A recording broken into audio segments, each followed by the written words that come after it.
Avez-vous déjà remarqué qu'elle recommence à s'intéresser à vous dès que vous cessez de la solliciter? Ce n'est pas une simple coïncidence. Il y a une raison à cela, et cela va bien au-delà du simple romantisme. C'est une question d'énergie, de présence, et de ce qui se passe lorsqu'un homme ne se donne plus trop à fond. Quand vous cessez de la poursuivre, quelque chose change, non seulement en elle, mais aussi en vous. Aujourd'hui, nous allons décortiquer la psychologie qui explique son retour, quand on arrête d'essayer. Pourquoi se retirer suscite la curiosité et pourquoi votre calme et votre détachement sont plus éloquents que n'importe quel message que vous auriez pu envoyer. Il ne s'agit pas de se faire désirer. Il s'agit de devenir quelqu'un qui n'a pas besoin de poursuivre ce qui ne le choisit pas en retour. Allons-y. Numéro 1. La loi de la gravité émotionnelle. Quand on essaie trop, l'énergie devient lourde. On tire, elle s'éloigne. Mais à la seconde où vous la lâchez, la gravité change. Vous n'êtes plus en orbite autour d'elle. Vous devenez votre propre centre de gravité. Et c'est la voie stoïque. Vous ne mendiez pas l'équilibre. Vous le devenez. C'est presque ironique, non? Dès que vous cessez de la poursuivre, de trop lui expliquer, d'essayer de la reconquérir, quelque chose change. Au début, vous aurez peut-être l'impression de la perdre pour de bon. Mais en réalité, vous sortez de son orbite émotionnelle. Et ce silence, cette absence de pression, crée un vide. Elle commence à le ressentir, non pas parce que vous l'avez manipulé, ni parce que vous avez joué un jeu malin, mais parce que le poids émotionnel fonctionne comme la gravité. Plus on est ancré, plus on tire. Le stoïcisme nous apprend à nous maîtriser, pas les autres. Alors, au lieu de réagir à chaque fois qu'elle s'éloigne, vous observez. Vous lâchez prise, non par défaite, mais par force intérieure. Imaginez être l'homme qui n'envoie pas une douzaine de textos après une réponse froide.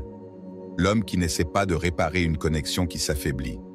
L'homme qui, au contraire, redirige cette énergie vers son objectif, sa santé, son esprit, sa mission. Et quelque chose d'extraordinaire se produit ici. Sans le bruit de vos efforts constants, elle commence à percevoir l'écho de votre absence. La même femme qui se sentait autrefois submergée par votre attention commence maintenant à se sentir perturbée par votre silence. Pourquoi? Parce que cette gravité émotionnelle s'est inversée. Vous ne tournez plus autour d'elle.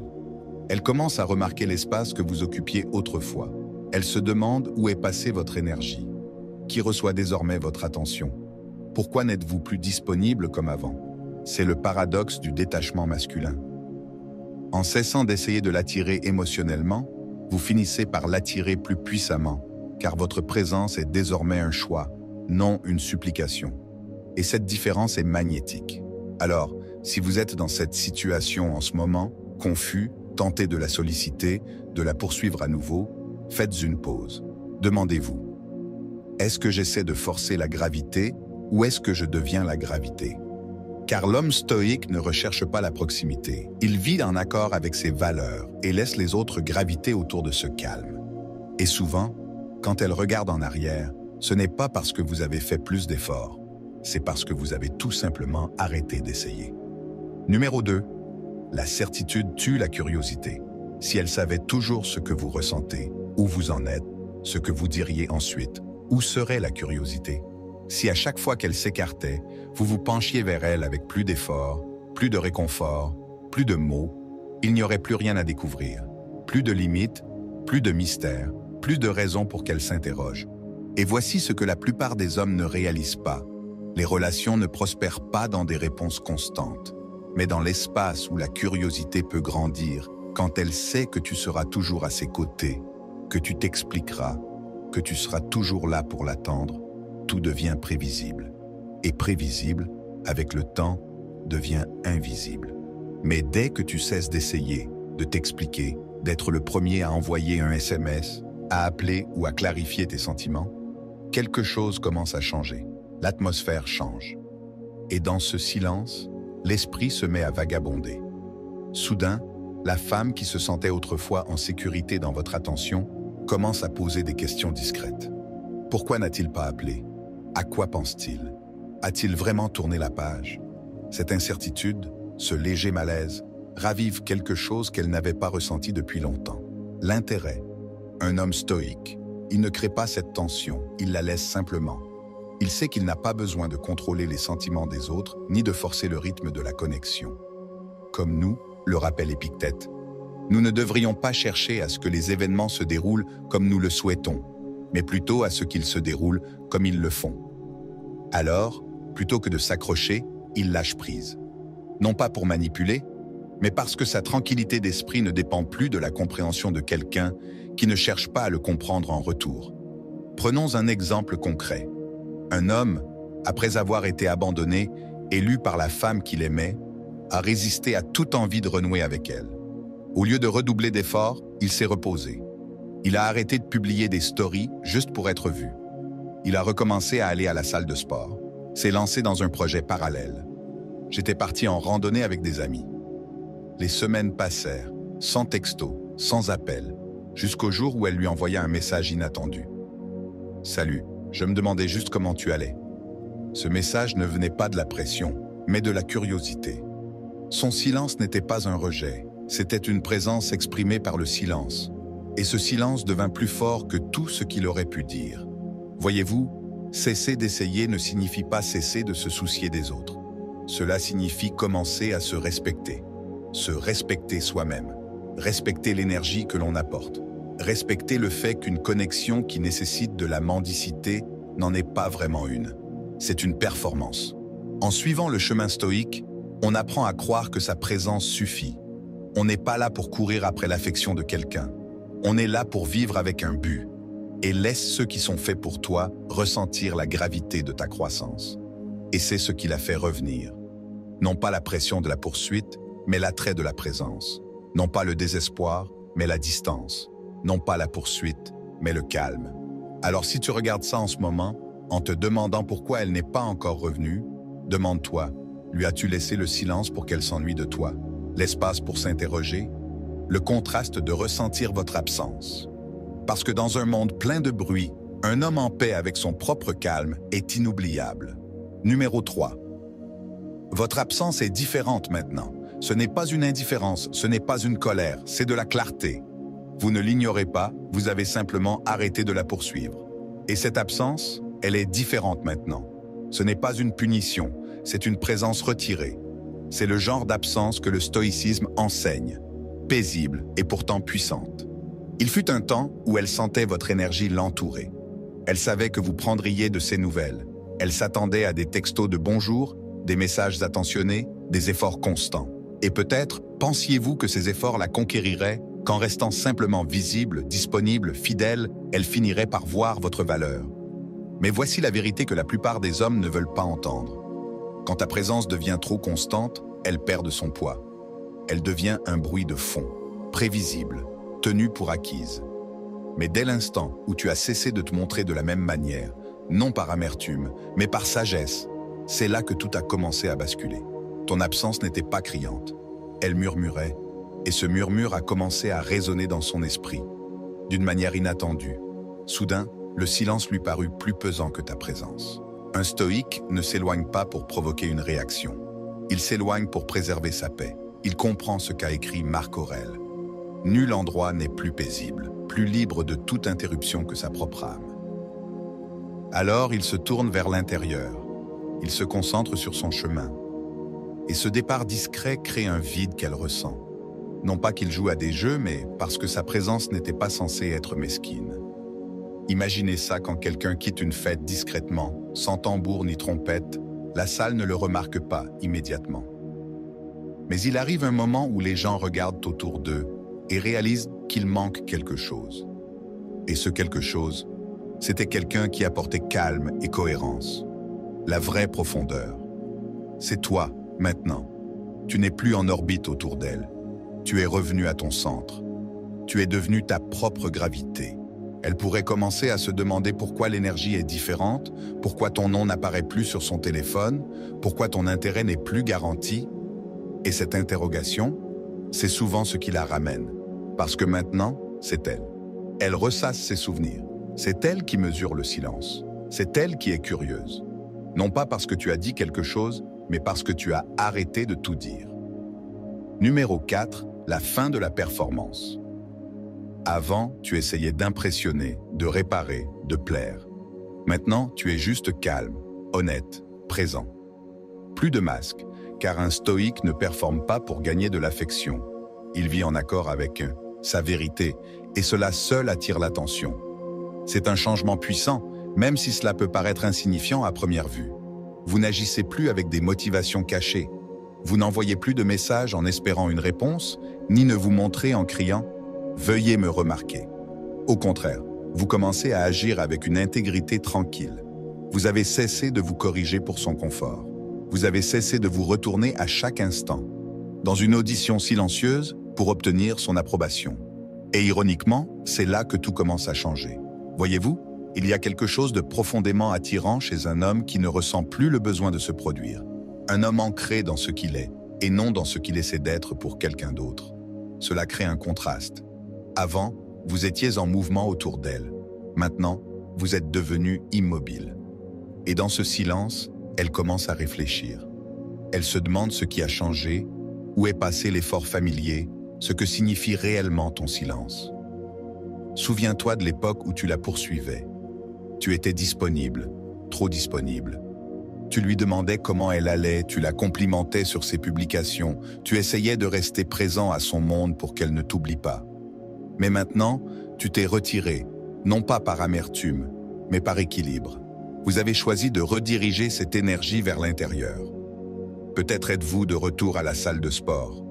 Peut-être vous plongez-vous dans vos passions, reconstruisez-vous des amitiés ou trouvez-vous la paix dans la solitude. Et tandis que vous grandissez, elle vous observe, même en silence, même de loin. Car voilà, lorsqu'un homme cesse de chercher l'affection d'une femme et commence à vivre en accord avec ses propres valeurs, il devient un miroir, un rappel. Elle commence à ressentir le poids de ce qui était autrefois une attention naturelle. Et là où il y avait autrefois un réconfort émotionnel constant, il n'y a plus que de l'espace. Et cet espace lui procure un sentiment nouveau, de l'incertitude, peut-être même une perte. Les stoïciens nous enseignent qu'il ne faut pas agir par besoin. Sénèque écrivait « qui est partout n'est nulle part ». Et cela inclut votre énergie. Quand vous cessez de vous disperser, de vouloir tout pour quelqu'un d'autre, vous revenez à vous-même. Vous devenez centré, présent, imperturbable. C'est là que réside votre véritable force.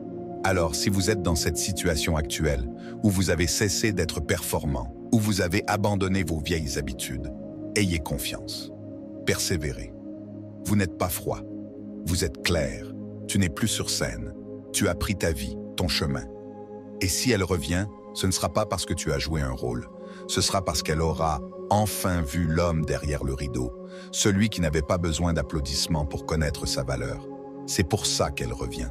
Parce que la version de toi qui a arrêté d'essayer est celle qui a finalement résisté assez longtemps pour qu'elle regrette. Numéro 5. Tu es devenu la montagne. Pense-y, elle était la tempête, changeante, émotionnelle, imprévisible.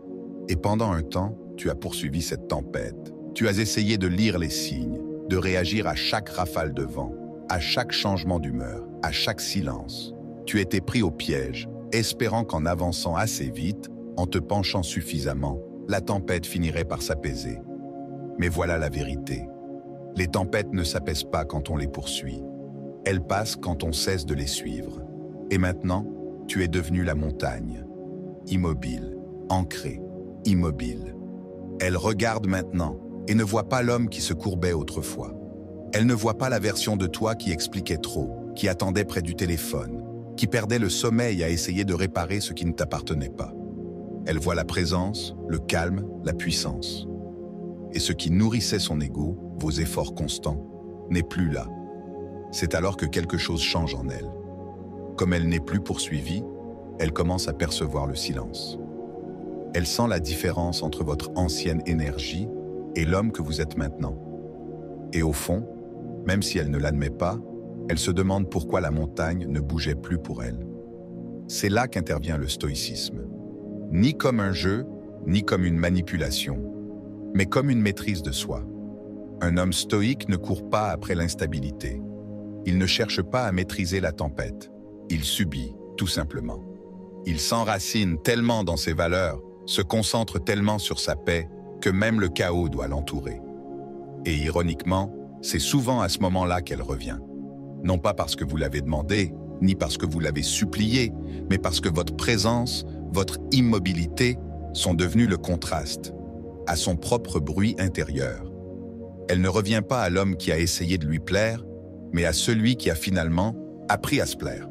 Alors, si vous êtes dans cet état d'esprit en ce moment, rappelez-vous, ne craignez pas la tempête, ne la suivez pas, laissez-la passer. Car au final, la montagne ne bouge pas pour attirer l'attention. Elle est, tout simplement, et c'est ce qui la rend inoubliable. Si cela résonne avec votre situation actuelle ou ce que vous devenez, partagez vos réflexions dans les commentaires. Ou écrivez simplement « Je suis devenu la montagne ». Faites savoir au monde que le calme est votre nouvelle force. Numéro 6. L'attirance a besoin d'espace pour respirer. L'attirance suffoque lorsqu'elle est étouffée. Vous connaissez ce sentiment lorsque vous vous souciez si profondément de quelqu'un, peut-être même trop, et tu as essayé de maintenir le lien avec effort. Tu as envoyé des messages, tu es venu, tu as attendu les réponses, tu as surexpliqué, surexcusé, surdonné, et lentement, presque douloureusement, tu as vu la connexion s'estomper au lieu de grandir.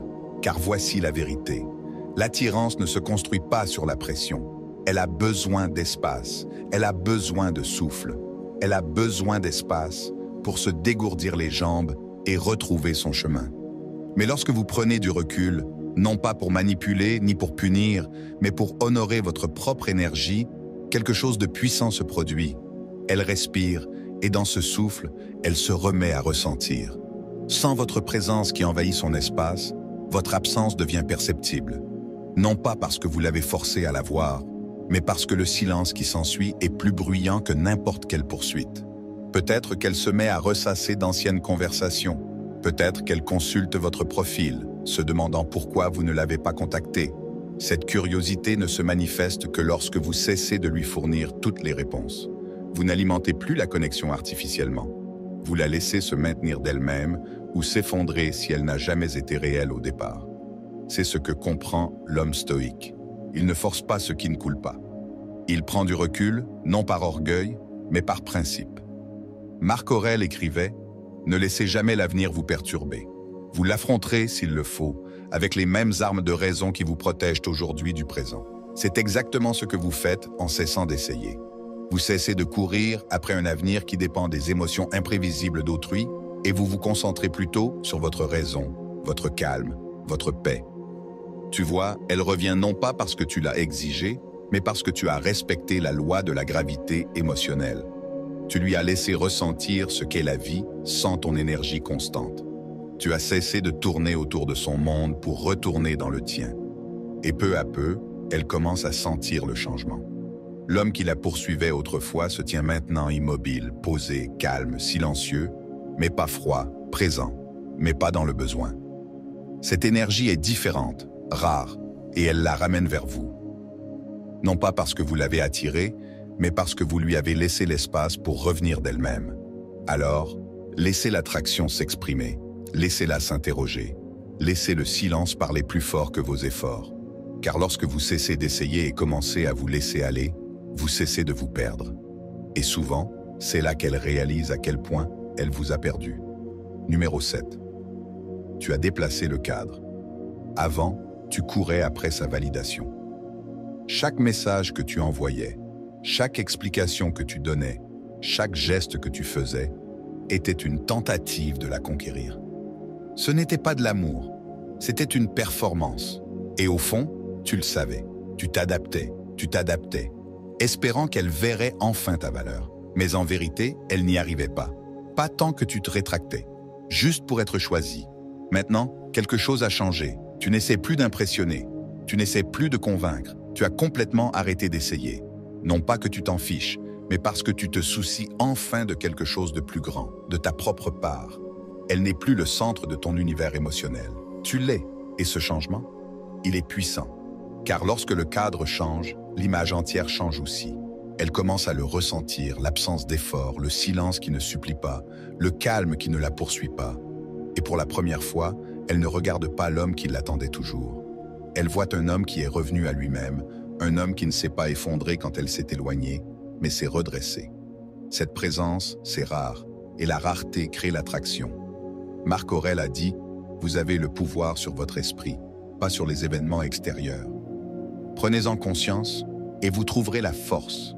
C'est ce que vous incarnez maintenant. » Vous avez cessé de vous préoccuper de savoir si elle répond, réagit ou regrette.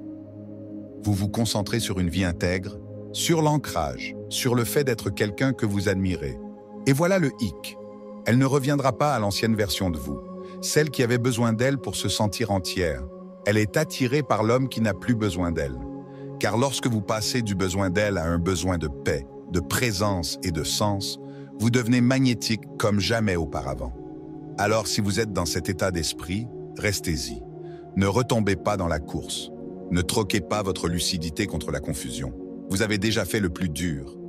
Tu t'es rappelé qui tu étais, et c'est peut-être précisément pour cela, sans même essayer, qu'elle revient. Numéro 8. Le silence suscite la réflexion. Ton silence devient son miroir, et c'est là que le véritable changement se produit. Ni par un autre texte, ni par une explication émotionnelle supplémentaire, et certainement pas en cherchant à conclure. Il se produit dans le silence, dans l'espace où votre énergie emplissait la pièce, et maintenant elle ne le fait plus. Vous ne lui donnez plus rien contre quoi se battre, plus de réaction à mesurer, plus de validation sur laquelle se reposer. Et cela, mon ami, crée une sorte de gravité émotionnelle qui la fait revenir, souvent sans qu'elle ne s'en rende compte. En cessant d'essayer, vous supprimez le bruit émotionnel. Et sans ce bruit, elle est enfin seule avec elle-même. Plus besoin de se dérober. Plus besoin de faire semblant de s'en ficher.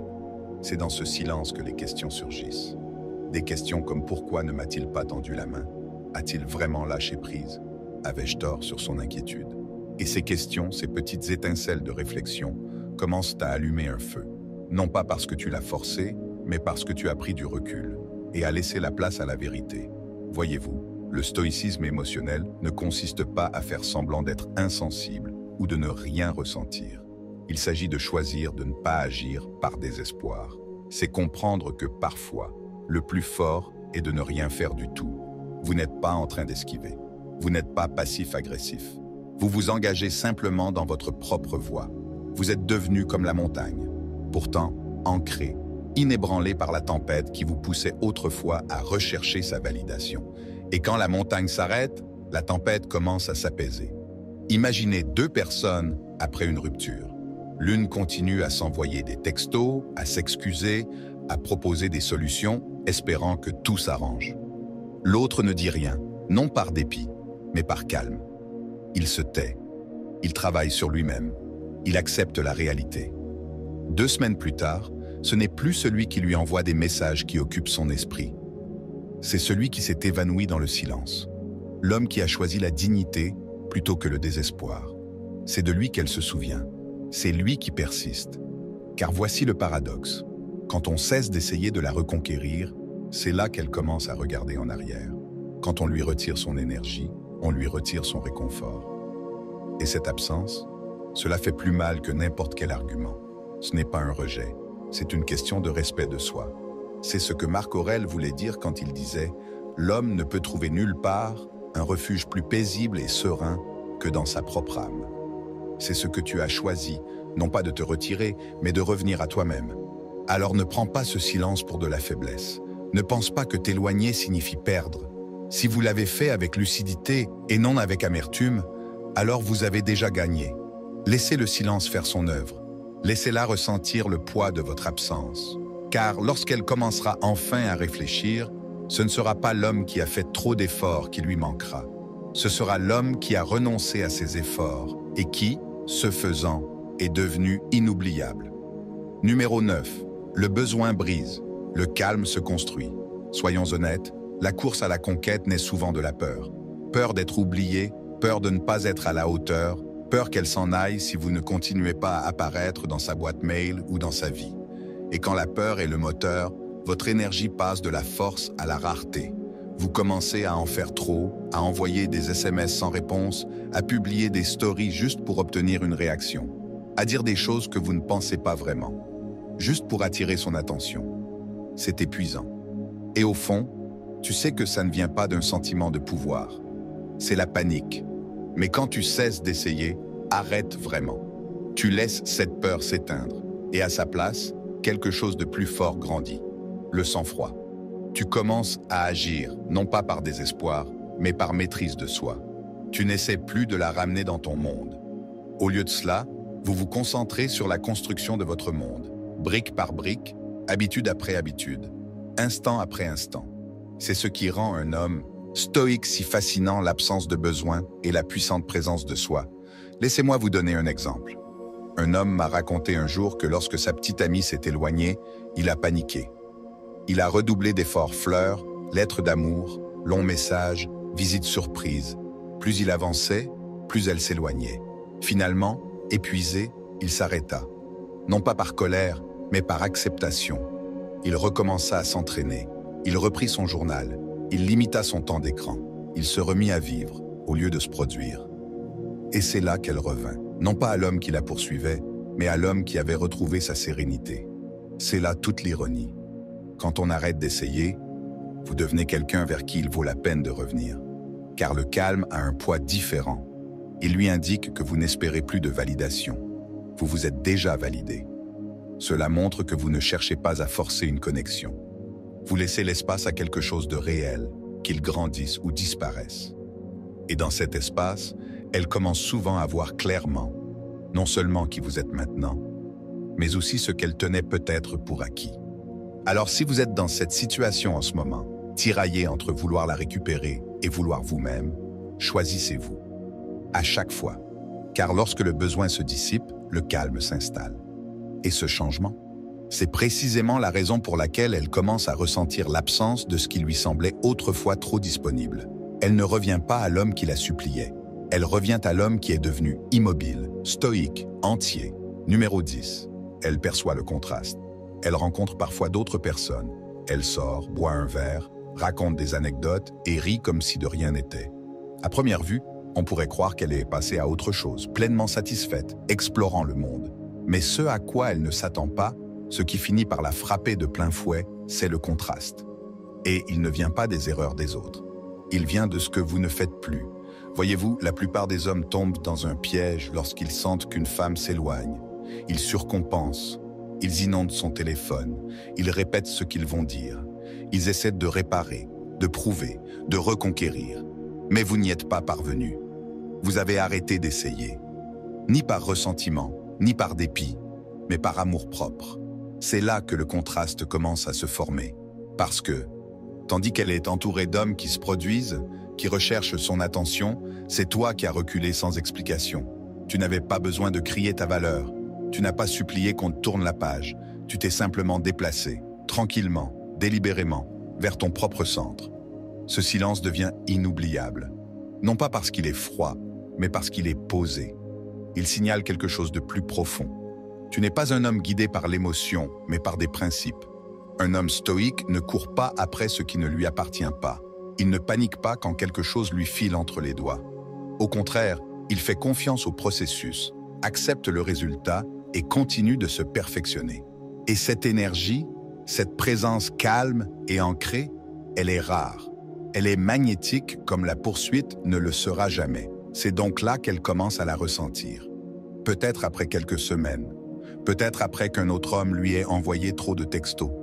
Peut-être quand elle réalisera que personne d'autre ne lui fait ressentir ce que vous lui avez fait ressentir.